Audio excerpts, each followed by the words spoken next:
pasado orain bere ardura horretan, presidentetzako ardura horretan, azkeneko kontrol saioa izango ote duen, gero lagun guztiek edo taldeko guztiek txalo ere egin diote, zutik, euren presidenteari, baina badirudi, gero eta gutxiago falta dela Casadoren aroa bukatzeko, eta horre heldu nahiko genioke, Iriarte Andrea, egunon, ongi etorri Euskal Telebistara. Egunon, también. Casadorenak egin du, zure ustez? Begira, hemen tertuliak ideek hainbat aridatik diotie Partido Popularra bizitzen ari den krisiari, ezta? Nik beste irakurketa sakonago bat, edo beste ikuspuntu batetik egin nahi nuke irakurketa. Eta iruditzen zait, Partido Popularrean gertatzen ari den hori guztia dela 78ko erregimenaren krisi larri bat. Espainiak ez duela jakin demokratizatzen eta krisi larri horren agertoki bat dela. Eta esanguratsua eta azpimarragarria iruditzen zait Euskal Herriari begira, horrek ze joera izan ditzaken eta horren aurrean ze erabaki hartu daitezkeen, eta oso argigarria iruditzen zait zentzu horretan Partido Popularra hitz egitea bezala, UPNek izandako azken mugimenduak aztertzea bezala. Orain egon daitezkelako aukerak, egoera honi irtenbidea emateko delako, garai batean izan ziren estatu paktuetara joatea, Partido Popularra eta Partido Sozialistaren artean, non tarte batean batek gobernatzen duen eta beste tarte batean beste batek gobernatzen duen, eta hori izango litzateke agian Ibexaren aldetik eta beste eragile batzuren aldetik bultzatu nahiko litzatekeena, beste tentazio batzuk ere egon daitezke, Euskal Herriarekin harremana izan dezaketenak eta Euskal Herriari begira arduragarriak izan daitezkenak, eta horixe da niri Espainiako Partido Popularraren ingurutik ardura sortzen didana, ez? Ze gero funtsean kontatu dan historia horretan guztian, hauaz izan korrupzio izugarri batekin Europako partidurik korruptuena zela esanaz, eta korrupzio kasu batekin amaitu da, ezta? Beraz, zeudenean daude. Iruditzen zait Espainiak demokratizazio behar handia duela, eta horri erantzuna emateko argi eta garbi Espainiar estatuan bizi garen estaturik gabeko nazioei eta plurinazionaltasun horri bidea emanaz bakarrik konponduko dela. Hori da galdera nagusia, zekarreko duen testuinguru zabalago batean, hobeda normalean Alderdi Popular indartsoago bate izatea, eskuin tradizionala indartso egotea, bestela esan ditugulako Vox eta antzeko alternatibak ospotuko direla, zure ustez? Begira, edade bat badaukagunok eta muturreko eskuina ezagutu dugunok Euskal Herriko kaleetan beldurra handiz ikusten dugu hori, ez da, badakigulako muturreko eskuinak nola funtzionatzen duen, baina edozein kasutan nik badaukat errezeloa eta hauteskunde emaitzek ere nahikoa argi erakusten dute batean eta bestean batetik bestera boto horrek nolako fluktuazioa egiten duen. Enuke esango gauza bera denik kasu guztietan, baina muturreko eskuinaren diskurtsoa izugarria delako, are gehiago Euskal Herrirako, ez Euskaltzaindia, ez Emakunde, ez Euskal Herria Bildu, ez ezer, ezta? Beraz, autoritarismotik, xenofobiatik, matxismotik egindako diskurtso bat da, eta Partido Popularrak, jakindu hori pixka bat malgutzen edo, baina oraintxe Kastilan Leonen hauteskundeak izan diranean ere hor dirak Voxekin bat egingo duten, ez duten egingo. Partido Popularrak aukera dauka Europako eskuineko partiduekin homologatzeko, eta aukera dauka Voxekin joateko. Nik esango nuke danak direla familia berekoak, baina aukera daukatela edo homologaziorako edo ez homologatzeko, eta Espainian frankismoaren ostean geratutako hondakinaiek danak hainbizirik iraundutenak eta inolako exigentziarik egin etzaienak indarrean jarraitzeko, eta niri hori beldurgarria iruditzen zait. Aukera ez dizketan, Sanchezen aukeren artean orain egon liteke, mai gainen egon liteke hauteskundeak deitza, beti ari gara gobernu krisiak, balizko gobernu krisia hori buruz dizketan, eta hori horrekala estandarazi edo estanda ingote duen hauteskundeekin, baina kanpoko faktore bategatik hauteskunde deituko ote ditu? Sánchez bera ezagututa ezagutzen dugun mailan, eta nik ere ezagutzen dut kanpotik eta telebistatik eta komunikabideetatik burutik pasa lekioken zerbait dela pentsatzen dut, ezta? Edozein kasutan Sánchezek oso argi eduki behar duena da, ze panorama daukan, eta Sánchezek argi eduki behar duena da, gaurkoz eta gauzak dauden bezala behintzat, Espainiako estatuko ezker independentistarekin bakarrik aurrera atera daitekeela. Eta horre gainera ataka batean jartzen du Sánchez. Eta ataka da urratsak eman behar ditula, bai ezkerretik eta baita estaturik gabeko herrien ezagutzatik. Inoizko ezkerreko eta inoizko ezkerragoko alderdi plurinazionalistenak omen diren horiek gobernuan jarraitu nahi baldin badute, urratsak eman beharko dituzte zentzu horretan. Deituko dituen edo ez, berari galdetu beharko diozu. Tortzen baldin bada galdetuko diogo hori ere. Badira beste gatazka batzu politika egin zan, alderdi popularrarenarekin antzekotasunik ez dakik baduten da ez, baina Eusko Alkartasunan egin berre da biltzar nagusia, han sektore ofizialistak irabazi du, sektore kritikotik orain berriki 5 lagun kaleratu edo militantziaz bintzat eten daude, 4 urterako, utzi ditu izugarrizko ondarrak oraindik eztabaida horrek horretan dirau, eta EH Bildu koalizioaren barruan hain zuzen ere Eusko Alkartasuna dago. Zer egiten du liskar honek koalizioaren barruan? Bueno, lehenik eta behinik esango dizut nire izela Eusko Alkartasunako bozeramalea eta Eusko Alkartasunako bozeramalea naizenez errespetuz eta zuhurtasunez hitz egingo dudala Eusko Alkartasunaren barneko gorabehera hori ez. Orain kongresu bat egin dute eta kongresu hortan erabaki batzuk hartu dituzte. Zer gertatzen da Euskal Herria Bilduren barruan? Eusko Alkartasunako kideak ez direla Eusko Alkartasunako kide bezala aurkezten Euskal Herria Bildun, ni neu bezalaxe Euskal Herria Bilduko kideak direla, eta horretan jarraituko dutela, ezta?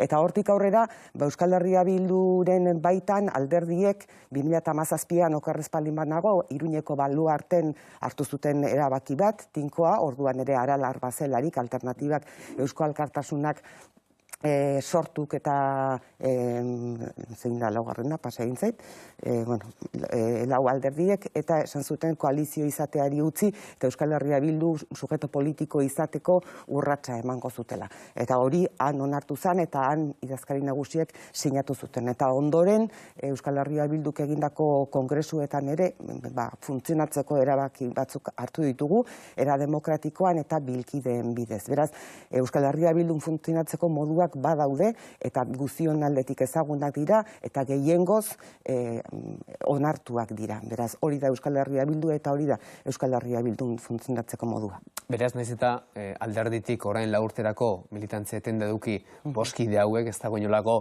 arazorik EH Bilduren baitan, Mayorga Ramirez edo gainontzeko kideak beren lekuetan jarraitzeko. Inolakorik ez, Euskal Herria Bilduko hautetsiak direlako, eta Euskal Herria Bilduko hautetsi bezala ni ere ez nago inongo alderdi politikotan, eta Euskal Herria Bilduko hautetsi bezala lanean jarraituko dute. Edozein kasuan, sektore ofizialista honek irabazteak edo ofizialak irabazteak esan nahi duena lehengo hildoari jarraituko zaiola. Zentzu horretan alderdiaren koalizioaren barruan lasaitasuna nabaritu da?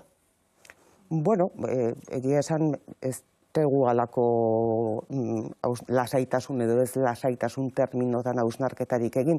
Nik uste dut batzutan, eztabaidari ere beldurra izaten diogula, eta eztabaida beharrezkoa eta naturala behar lukela izan eremu guztietan.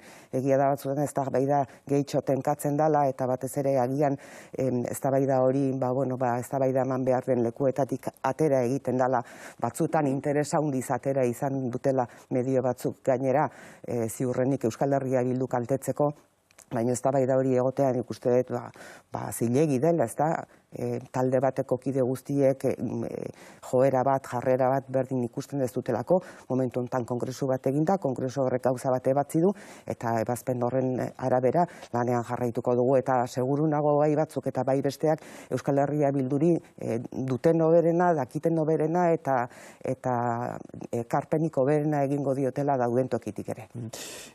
Jaurlaritzarekin harremanak, EAJarekin bereziki, baina Jaurlaritzarekin adostasun batera iritsi zinetelako abstentzioaren bidez gutxinez aurrekontuak babestu edo abstentzioaren bidetik haiei bide emateko lehendik ere nahikoa babes baldin bazuten ere.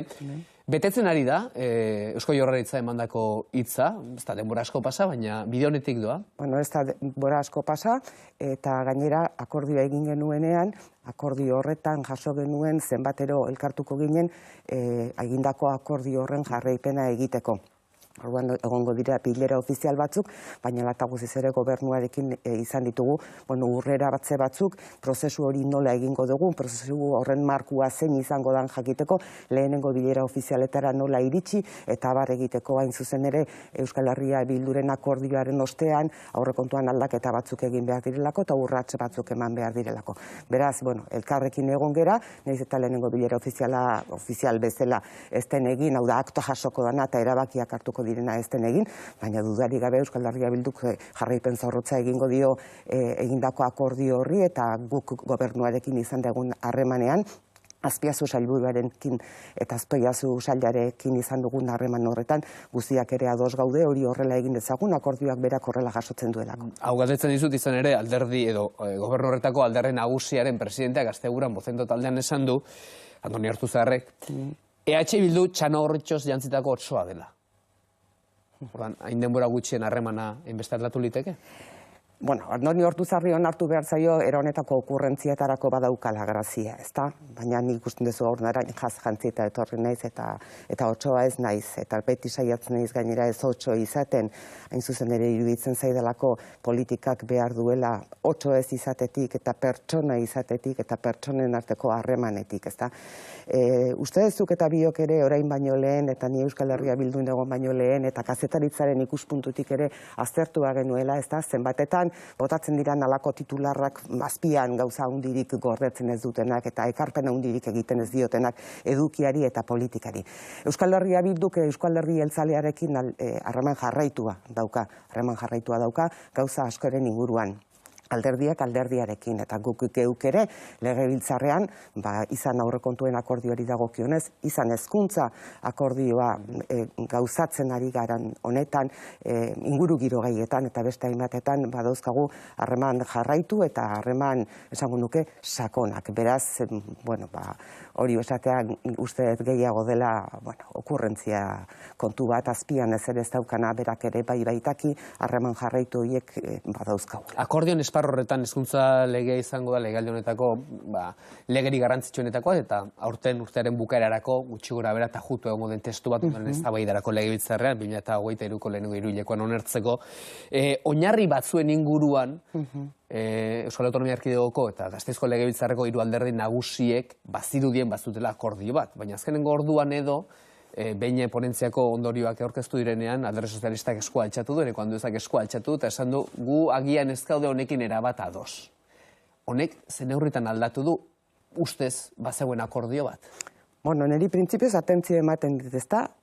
Ponentzia horren lanen amaieran izatea eskua altxatzearena, hain zuzen ere lanean ari ginela ere eskua altxatzeko edo, ez adostasunak mai gainean jartzeko aukera bazegoelako eta amaieran eginda, ezta? Berraz, horrek akordioa gauzatzen ari ginen horretan atentzioa deitzen dit.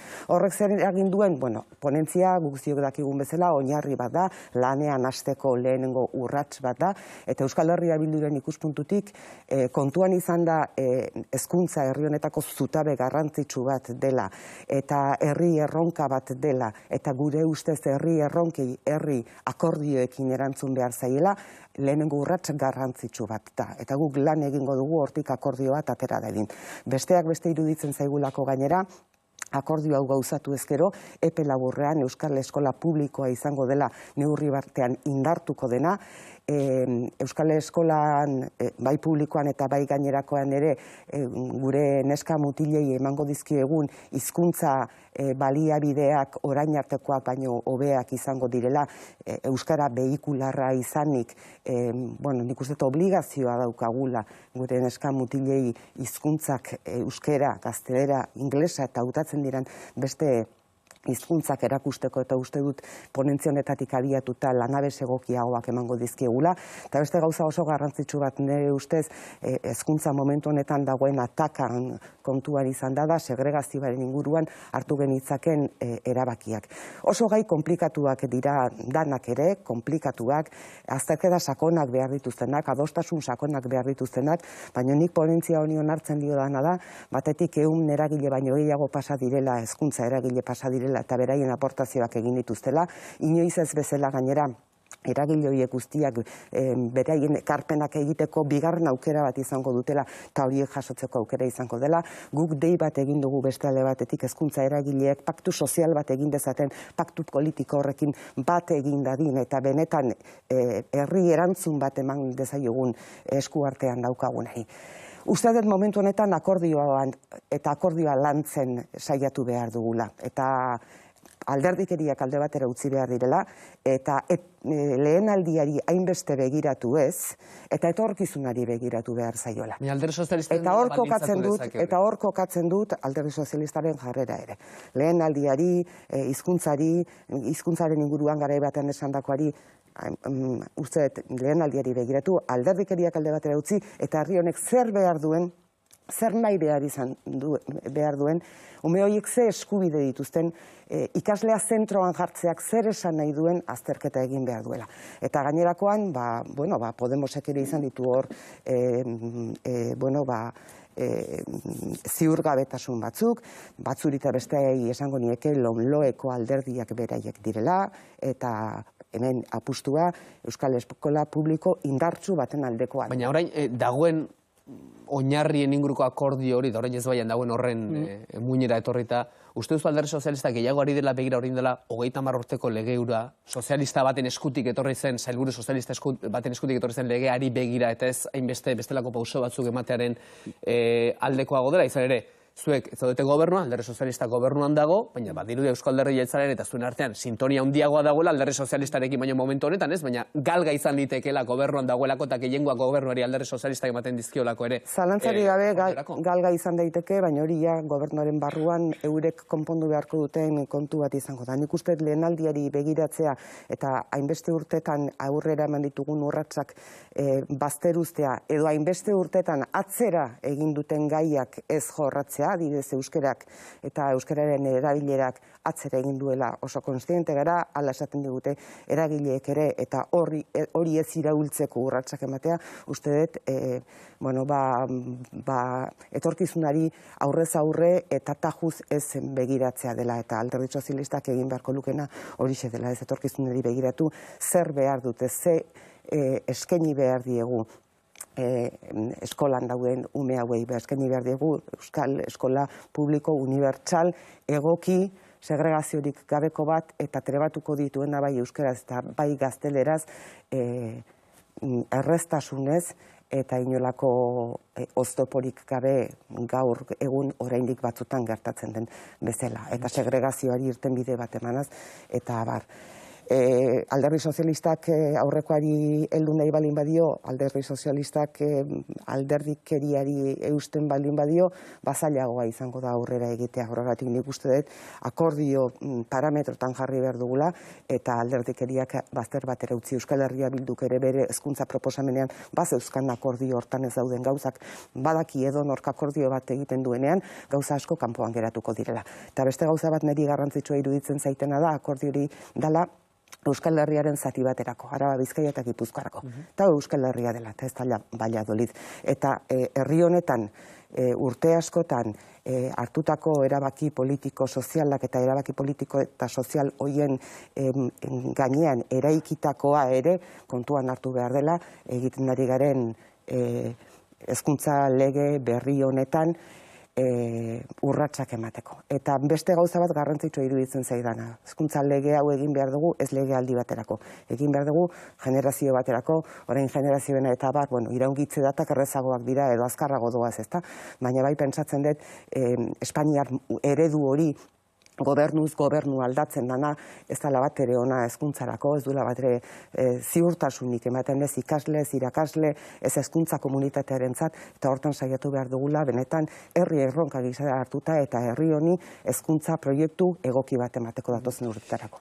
Oinarrez ari gara izketan hezkuntza lege bat tajutzeko oinarri ez, baina baira beste oinarri batzuk, memoriaren eraikuntzarako oinarriak, orain Gogora Institutuak bere egin du lan hori, legebiltzarrean bide arantzatsua izan duelako, orain arte, eta badirudi legebiltzarretik aterata bestelako bide bat jorratu nahi dela, ez? Eta horretarako izendatu dira 3 biktima, bietarenak, bat galena, 3 aditu ere bai, historialariak denak, eta gero kanpotik egongo diren 20 kontrasterako aditu gehiago ere bai. Zuek ordea, Gogoraren zuzendaritza batzordean, batzorde hori edo lantalde hori eratzearen aurrean abstentziora jo duzue. Zergatik abstenitu zarete? Bueno, abstenitu gera besteak beste iruditzen zaigulako, legebiltzarrak ere baduela hor zer esana eta ezin dugula legebiltzarraren alderdi hori bazter utzi, ezta? Edozein kasutan, bakea eta elkarbizitzaren alde egiten den edozeren alde egongo gara eta guk gure abstentzioarekin edozein kasutan Gogora Institutuak egingo duen hori, lan hori babestu egingo dugu. Abstentziora joan gera, besteak beste ere ikusi nahi dugulako ze ondorio eta ze emaitza ematen duen lan horrek eta lan hori gero nola estrapolatu daitekeen legebiltzarrean egin behar diren lanetara. Kasu batzutan eudeleko bi ordezkarik bata Eusko Alderdi Jeltzalekoak eta bestea Euskal Herria Bildukoak ere abstentziora jo zuten nahikoa informaziorik ez zutelako, ezta? Ppek ere bai. Egin dezagun bidea, utz dezaiegun biktima hauei, utz dezaiegun historialari hauei beraien bidea egiten, beraien lana egiten, eta lan hori legebiltzarrera, ondorio horiek legebiltzarrean daudenean aztertzen, eta ikusten zer etekin eman dezaketen. Bakea eta elkarbizitzaren alde egiten den oro, bide irabazle bat dela pentsatzen dute edozein kasutan. Beti win-win dela. Azkeneko hamarkada honetan bake ponentzien inguruan eta zoru etikoa termino horrek ekarri izan du askotan eztabaida. Hemen etor liteke zoru etiko horren definizio bat, ala jorratu errezten kontua da hori. Begira, nik uste dut hemen beste kasu batzutan ez bezala badaudela beste ahots batzuk, beste biktima batzuk. Urte askotan sentitu dutenak etzaiela jaramonik egin. Ez diot hau nunbait irakurri dudalako, ez pertsonalki beraiek esan izan didatelako abandonatuta sentitu direla instituzioen aldetik. Uste dut beraien ekarpena ere garrantzitsua izango dela errelato inklusibo bat egiteko eta errelato inklusibo hori ere beti hobea izango dela jorratu behar dugun bizikidetza horretarako. Abandonatuta, sexu abusuak Eliza Katolikoaren baitan jasan dituztenak, adin gabeak zirenak, garai haietan, haiek ere abandonatuta egon dira, eta orain azaleratzen ari dira, kaso asko eta asko, aspaldidanik, baina agendan ere sartu da agian, eta beste arreta batekin begiratzen zaio. Azken 3 egunotan ITV Media taldean erakusten ari gatzizkizue gainera nola Bermeoko ikastetxe batean, 70. 80. hamarkadan sexu abusuak gertatu ziren, eta gaur gainera entzun egingo dugu, sexu abusu horiek ustez egin zituen gizonaren adierazpenak, Zer Sanchetek egindako lan batean. Hausnarketa bat eskatuko dizut, gertatzen ari denaz, eta gertatu zenaz. Neri izugarria egiten zait gai honi buruz hitz egitea. Eta izugarria egiten zait gai honi buruz hitz egitea, bere momentuan idatzi nuen bezala alakorik jasan izan nuelako. Eta idatziz egin nahi nuelako, idatzia bakarrik idatzi nahi nuelako.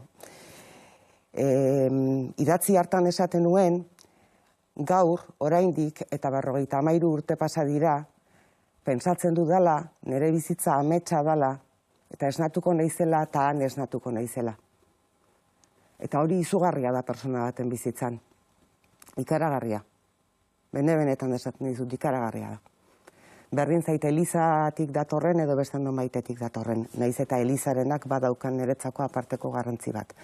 Beraz hori esan da, eta niri gai honek buruz hitz egitea zenbat kostatzen zaiten onartuta, esan nahi dudan gauza bakarra da, pertsona haiek ume zirenak momentuan merezi dutela egia, aitortza, rekonozimendua eta zer gertatu zen jakitea. Eta esan dut, Eliza Katolikoarena garrantzitsua dela, Eliza Katolikoa izan dalako instituzio bat, botere handia izan duna, gure gizarte kulturalki katoliko honetan behintzat, eta pisu handia izan duena eskola asko, paisek edo monjek edo zuzenduak eta gidatuak izan direlako, eta hiek zirelako hainbat umeren autoridadea, ezta? Eta autoridadearen eskutik era honetako bortxa bat etortzea izugarria dela zindagizuet. Eta nik jendeari eskatuko niokena da jartzeko pertsona horien azaletan, eta bizitza horiek nola aldatu daitezken, eta zen min daukaten barruan. Horregatik asko poztu nintzen, Euskal Herria Bildu Esquerra Republikanarekin eta Podemosekin eta Barrekin gai hau kongresuera eraman zutenean, uste dut gai hau eraman behar dela instituzio guztietara, argitu egin behar dela gertatu zena, sekulako barne minak daudelako. Eta gainera, gaiak kudeatzea ez talako erreza izaten kasu askotan, familia asko kixildune izan dutelako, beldurrez, nola kontatu etzekitelako, eta abar, ez da? Galdera da, zeharreta mota eskaini bertzaile biktima hauei, ze daude batetik ikerketa batzordeak, adituen batzorde bat, Espainian egingo den Angel Gabilondoren eskutik, Eliz Larrutiak beraiek ere aitortu izan dute gertatu dena, eta ikerketa martxan dituzte, barne ikerketak dira, Espainiako gotzainen biltzarrak ere enkargatu dio, abokatuen bufete bati orain ikerketa bat egiteko, horako pauso asko dago, ez? Egia jakiteko bide horretan, baina biktimak hori beharko du, baina arago joan da, ze gehiago behar du biktimak. Ba, nik ez dakit biktimak, ez dakit nik batzutan nire burua jartzen dut pentsatu zer nahi nuken, ez nik nahi nuke jakin egia eta zer gertatu den, eta uste dut hortik etorriko litzai dakela erreparazioa. Eta biktima hauek ere behar dute kontatu zer gertatu zitzaien, nola gertatu zitzaien, zeintzuk izan ziren pertsona horiek ez. Aldan neurrian batzuk ez direlako ja egongo, pertsona horiek jaso dezatela dagokien zigorra, ez da nire jarrera punitiboena, ez da, baina berriro gerta ez dadin, ume batek berriro nelakoak jasan ez ditzan, egon daitezela protokoloak, egon daitezela bideak, egon daitezela.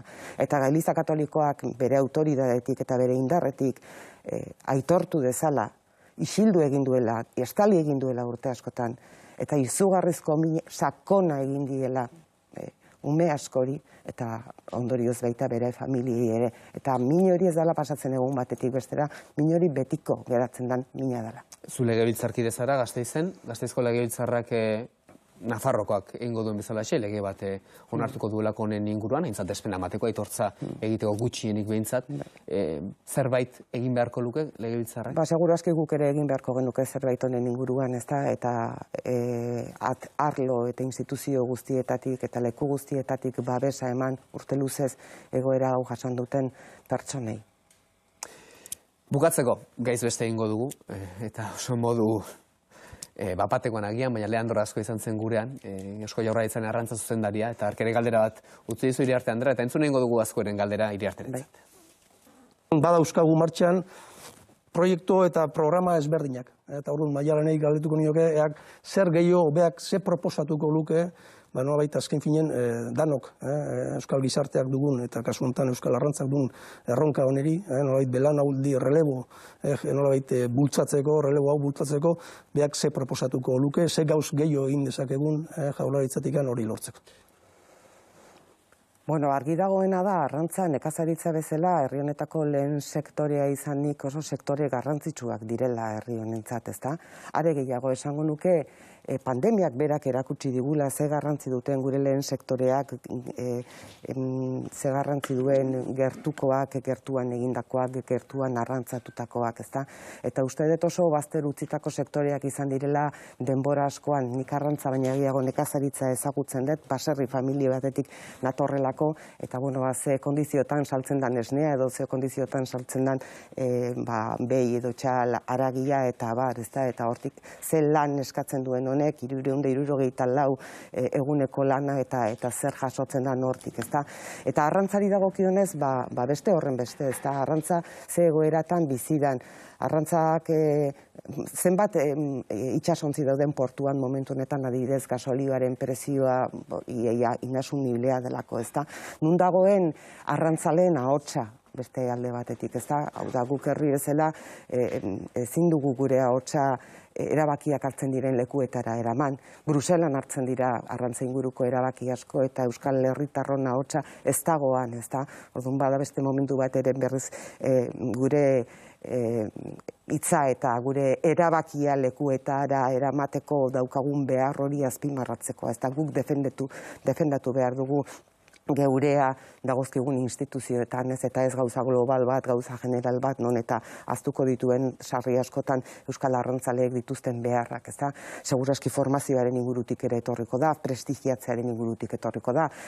Arrantza mundua zaila da, eta bide batez aprobetxatuko dut, Galiziko arrantzaleak eta beraien familiakin behintzat elkartasuna eta behintzat gertatu den hori gogora ekartzeko, ez da? Ni garai batean Donostian Pasaia inguruan bizi nintzen, eta bertan galego asko zegoen, bakailutara joaten zena ternuera ere, ez? Eta haien bizitzen angustia izugarria da, ez da? Orduan nik uste dut urratsak eman behar direla, batez ere hemengo arrantzaleen ahotsa errespetatzeko, beraien bizitza baldintzak, lan baldintzak erraztu ahal izateko, arrantza prestigiatzeko eta gure aldetik ere jakiteko, momentukoa jatea, herritik edo gertutik ekarritakoa jatea oso garrantzitsua dela. Askotan 0 kilometro, eta ez dakit zenbagarren kilometro esaten dugu, ezta? Horixe da, eta horixe da prestigiatzea, eta horixe da beraien lana balioan jartzea. Entzun ere gure atzori balioan jarri genuen, tamalez edo noren eskuren ez dagoelako, gaur egun bizi du mundu honetan, baina gu bintzate arraindegian egunero arraina izateko aukera badaukagulako. Bukatzeko Jose Antonio Rodríguez Ranz, ostiralean gurean, bera Eusko Jaurlaritzaren bizikietza eta memoria sailburu ordea da, eta harentzako galdera bat eskatuko dizugu. Bai, begira, Espainiako Auzitegi Nazionalak 24 urteko kartzela zigorra ezarri dio Iratxe Sorzabali, ezta? Eta bere deklarazioan, danok izan dugu hori entzuteko aukera, behin eta berriro kontatu zuen nola izan zan torturatua, nola bere burua autoinkulpatu zuen, nola infernu hartatik atera nahi zuen, ezta? Iratxe Sorzabalena ez da entzun dugun lekukotasun bakarra, beste lekukotasun latz asko entzunak gara herri honetan, eta gehiago azken bolara honetan. Esango nuke zentzu horretan, Martxelo Otamendi personaje klabe bat izan zala egunkariaren itxiera gertatu zanean, bide batez duela 19 urte itxi ziguten gezurrez egunkaria eta azpimarratu behar da, baina esarenet personaje klabe bat izan zala besteak beste Martxelo Otamendiri sinetsi egin zitzaiolako. Beste jantzeko guziak zeukaten eskuliburu bat, torturaren eskuliburua gogoratuko duzu. Martxelo hori sinetsi egin zitzaiolako. Juan Mari Torrealdairi ere bai. Juan Mari Torrealdairi ere bai gertatu zen, Juan Mari Torrealdairi kostatu egin zitzaiola ura kontatzea. Beldurra sentitzen zuelako ura kontatzeaz. Edozein kasutan, Eusko Jaurlaritzak egindako lanaren ostean, forenseak, abarrak lanean ari dira, milaka tortura kasuren berri daukagu. Eta nik berari galetu nahiko niokena da, ia Iratxe Sorzabali sinisten dion, eta ea uste duen benetan Euskal Herrian tortura sistematikoa izan dela. Hori, Jose Antonio Rodríguez Ranzentzat galdera izango da ostiralean erantzungo duena.